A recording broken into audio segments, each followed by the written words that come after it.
Hi, welcome back to the Ramblings of a Trucker. So I had a comment last week from a new driver, and he was asking how I find these nice, safe, quiet, remote parking spaces. So there was a lot to type out. So I said to the guy or girl, I can't remember actually, I'll do a video.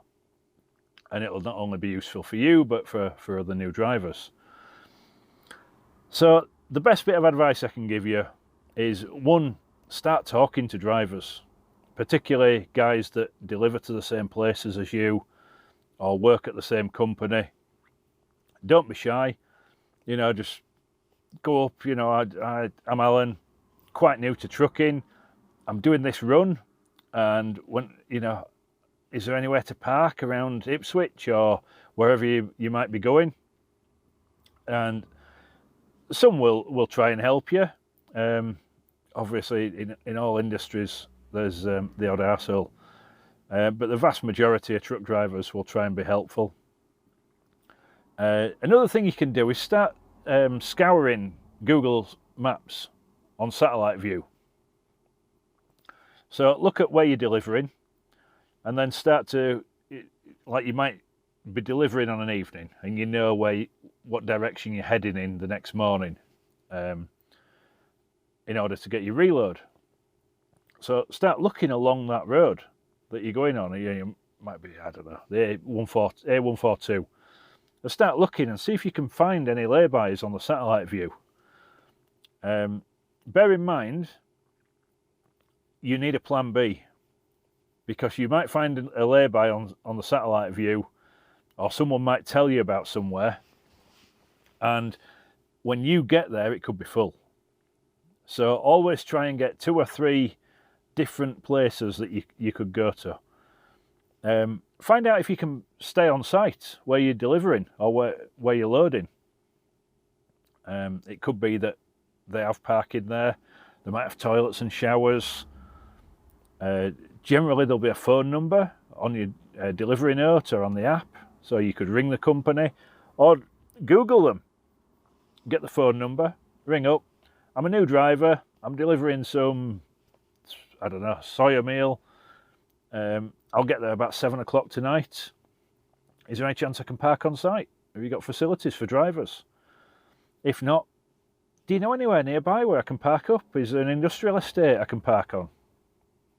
But yeah, ask people, and don't be afraid to just stop and ask a driver in a services. If you're stopping for a pee, have a look around. Where you park up.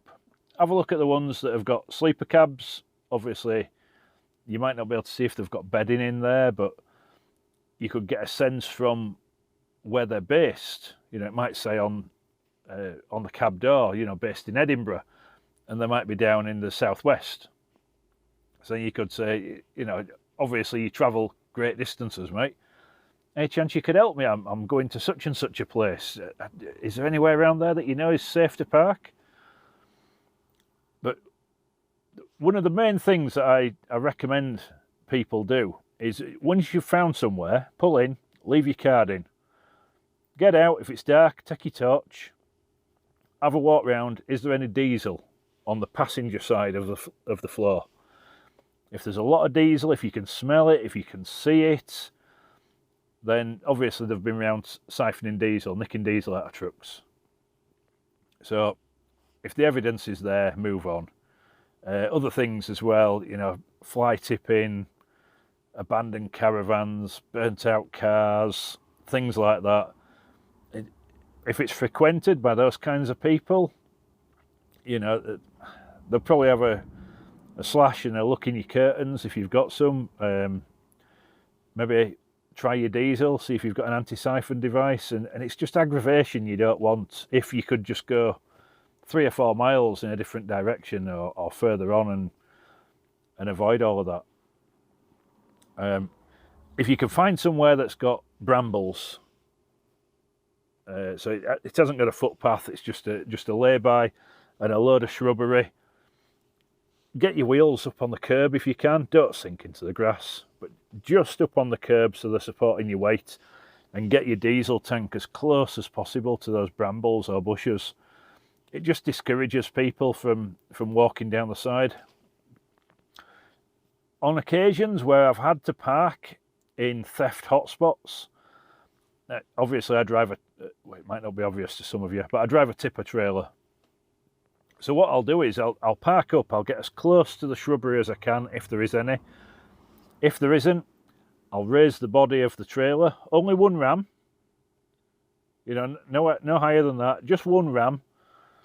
So if anyone's coming past, there's a gap of about 5 foot between the chassis and the trailer, so passing traffic would be able to look through and see if someone's tampering with the truck.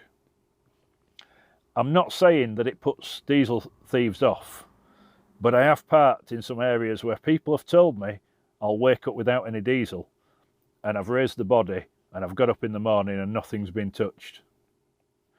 So that's another tip. And start to mark them off. You know, you can save places on Google Maps, and it's really easy to do that, but then when you open up Google Maps and you're left with lots of stars, it's like, okay, so which one of these are fuel card locations where I can use my company fuel card, and which ones are parking, and which ones are truck stops, and which ones are cafes, and which ones are my regular delivery locations. So I recommend getting a paper map. You know, everyone should have a bridge map, and just a little asterisk and a P, so you know it's safe parking. Another thing is a navigation app. It used to be called Road Lords, and people still refer to it as Road Lords, but it's now called Eurowag Navi.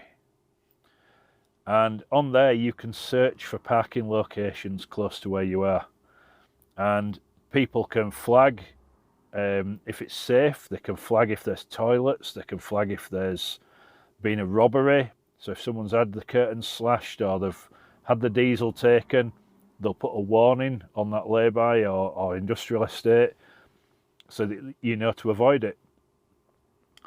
But that's about it, really. They're the main things. Talk to people. Talk to people. Get people's advice. Lean on the experienced people. We're not going to bite. I've got loads of time for people. I love training newbies. You know, a new driver, he passes his test, he gets a job at a company where I'm working, and he gets given to me for 4 or 5 weeks to, how shall we say, get him into shape. And I love that, because generally when I say, right, you know, you're on your own now, you've got it, you can do this, I sleep well at night knowing that they've got the basics.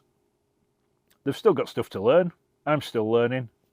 You know, I've been driving decades, and there's still new things that happen. So always learning. But yeah, ask people. So I hope that's of use, and I hope it answers your questions. I should have wrote them down before I did this video, but hey, I'm still new to all this. Right, thanks for subscribing. It'd be interesting to see what the comments are on this. There'll no doubt be lots from newbies saying they found it valuable, and hopefully lots from other experienced drivers saying it's great advice. Right, I'm off to bed. Catch you later.